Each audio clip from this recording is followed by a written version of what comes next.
திருக்கோடிக்காவல் திருக்கோட்டீஸ்வரர் அப்படின்னு ஒரு தெய்வம். இது சிவன் கோயில் இருக்குது, திருக்கோடிக்காவலில் இருக்குது. அந்த கோயிலில் வந்து நவகிரகங்கள் கிடையாது. அந்த கோயில் வந்து பயங்கரமான சக்தி உள்ள கோயில்.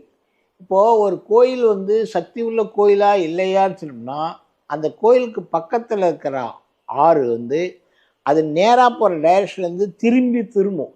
எந்த இடத்துல ஆற்றோட டைரக்ஷன் திரும்புதோ அந்த இடத்துல இருக்கிற கோயில் வந்து பலம் ஜாஸ்தி. அதில் வந்து உத்தரவாகினியாக வந்து அது உத்தரவாகினி ஆறு வந்து அந்த இடத்துல டைரக்ஷன் திரும்பும். சாதாரணமாக எந்த கோயிலாக இருந்தாலும் அந்த டைரக்ஷன் ஆற்றோட டைரக்ஷன் திரும்புகிற இடத்துல கோயில் பலம்.